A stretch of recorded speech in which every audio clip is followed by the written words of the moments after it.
Abusuafo menchacho bibia Kwesi Pratt ba be kasa yi papa odi che mu bebele na ba beto abonte akyese enye asem kuta na Kwesi Pratt kyese chama Wontumi ade na oye na sika afa ne nsase enye asem kuta sai sika na afa ne nsase no ama yoku de ne ho jim a kyese omo che no for some time nyina kyese wo nsense bebe bae chama Wontumi call a kyese otimi receive any audios a kyese ne nsa aka kyese chama Wontumi ebejele no paale kyese enya asem kuta be ensanna ho de ama obi bia o Ghana ahase na mummy nkuti nsema Kwesi Pratt de to abanti subscribe to my channel like it never adwenche go comment section kama do bi biase yekoba de kan obi am bebe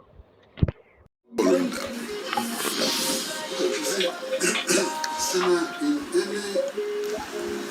conservationist circles, the MPP truly will be seen as an endangered species, and it's clear. Having won the 2016 elections by such a huge margin, the next elections, they were struggling. They really struggled in the next elections. Had to play all kinds of games, which some of us considered unconstitutional, to be able to get 138 members of parliament. This election, they were completely wiped out. And Solo gave their statistics. Can you believe that the MPP, in 4 or 5 regions, doesn't have even one seat, not one, in 4 or 5 regions? Completely wiped out.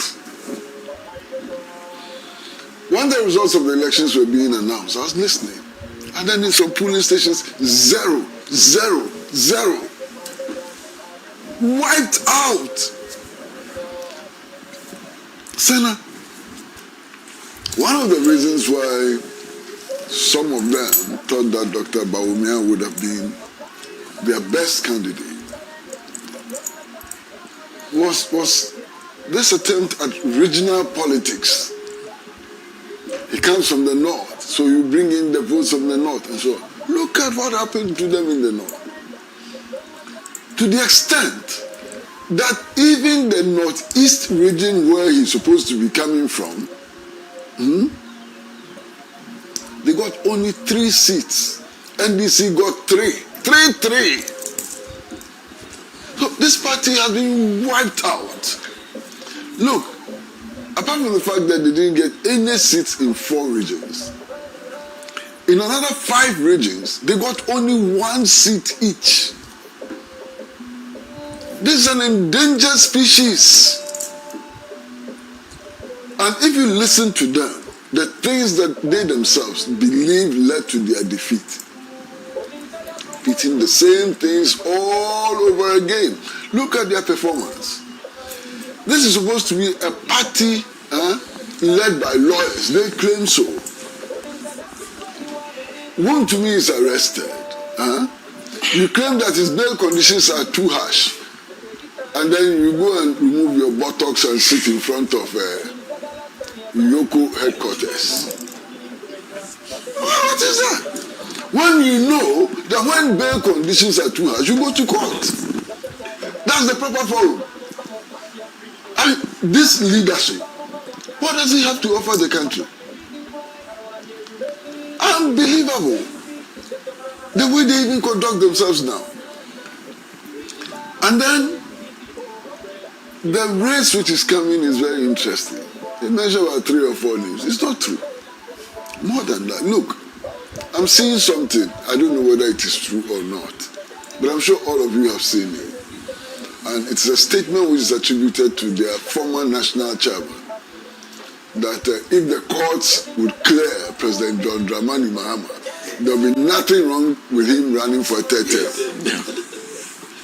Social media is tricky. It may not be true. That's true. Is it true? Yeah, that's true. Actually, he made it in an interview with your pa. Yeah. Okay.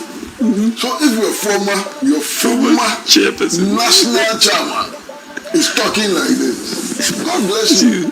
Amen. What can I say? But listen, the presidential races, unless you haven't been following them, Bernard Champon says that he set up an exploratory committee as well. Forget it. He's in the field campaigning. They know, he knows he's in the field campaigning. His communicators already. You know, he's in the field actively campaigning. That's one. Who doubts that Dr. Mahmoud Bawumia wants to come back again? Who doubts it? It's obvious. He's coming like Kakai. He's on the way. He's coming like Kakai. Today, who can doubt that Kennedy Japan is coming again? It's coming. Wild is coming. You understand? You understand? So he's coming. Who can doubt that Kwabena Japan wants to come again? I don't know, sometimes I wonder why. No, seriously. But he wants to come. He's coming. You know, Boache Jaku is coming. Adainimo, I just watched a video of him only last night. He's coming. You understand? And so, you can count about 12 of them. Is that how to manage an endangered species? National chairman, oh, forget it. John Bodu has declared his intention to become national chairman.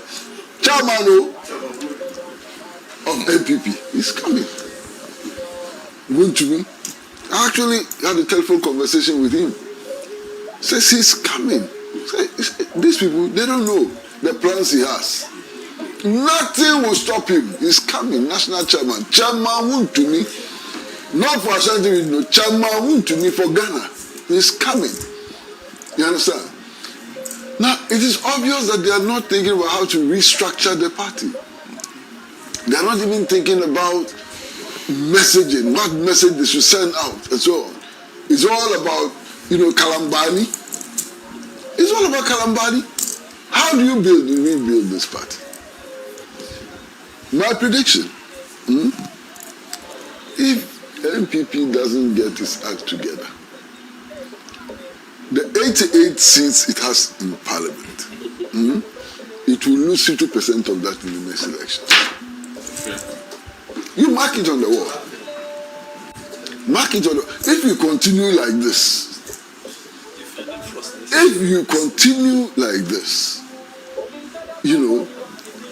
look, you have to behave in a way which gives people confidence. I mean, I've been in several places where there's an issue and the NPP minority is holding the press conference and everybody says, we are tired of them, And you know it. You know it. When your leaders talk now, they put people off. They are posturing. Their posturing is even a major problem. Now, sometimes I ask myself, how did the NPP get here? In spite of their ideological bankruptcy and so on, NPP had people who could command some respect. Why? Kwame Pieni was a founding member of the party. He could command some respect. When he spoke, people stopped to listen. Kudum Pieni, Don Kofodwo, and so on. BJ Darocha, and so on. Alhajete. Today, mention any name which comes close to these huge personalities. The people who could have developed themselves to become replacement for these giants in the NPP, they were destroyed. The Dambotres and so on, they destroyed them. They didn't give them the chance to develop themselves. They were seen as threats to the throne, and they were destroyed.